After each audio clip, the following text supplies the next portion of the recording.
Sohibjon Boboyev, birinchi variant 14-masala. Hop, reaksiyalar berilibdi. Demak, noma'lum X moddaga xos javobni aniqlang. Xo'sh, X bilan natriy gidroksid reaksiyaga kirishsa, ya'ni 2 ga 1 nisbatda reaksiyaga kirishar ekan va A modda hosil bo'libdi. Hop, A modda hosil bo'lgan. X bilan suv reaksiyaga kirishsa esa S modda hosil bo'libdi. Va X bilan bariy gidroksid reaksiyaga kirishganda bariy dixromat, bariy xromat va suv hosil bo'lar ekan. Xo'sh, demak X ga xos javob, ya'ni hammasi bilan X. Bariy, xrom.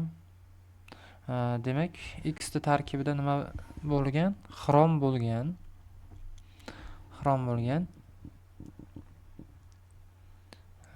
Va shu joydan bilsak bo'ladiki, xrom bo'lgan. Demak, men bu joyda xrom natriy gidroksid bilan reaksiyaga kirishib, ya'ni 2 mol reaksiyaga kirishayotgan bo'lsa, xrom oksidi bo'lganmi? Va suv hosil bo'lyapti. Mana bu modda A modda bilan 2 ga 1 nisbatda reaksiyaga kirishyapti.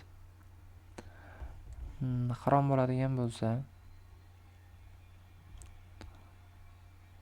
hop, xrom oksidi bo'lgan desak,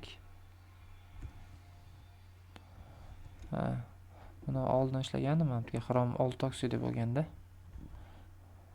Men bitta javob bor ekan, qaramabman ham. Xrom oksidi bo'lgan.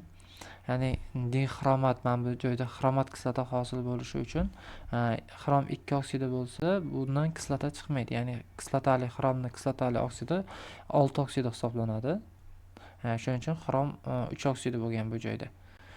Xrom 6 oksidi kislotali oksid hisoblanadi. Ya'ni kislotali xossani namoyon qilgan. Mana bu joyda bariy xromat tuzini hosil qilyapti. Shundan bilsak bo'ladiki, mana bu joyda xrom 6 oksidi bo'lgan. Massasini hisoblaydigan bo'lsak, 100 gram taqsim molga to'g'ri keladi. Asosiy emas, kislota hisoblanadi. Karbon dioksid bilan ta'sirlashadi. Kislotali oksid, bu ham kislotali oksid, bu bilan reaksiya ta'sirlashmaydi. Amfoter oksid emas, kislotali oksid hisoblanadi.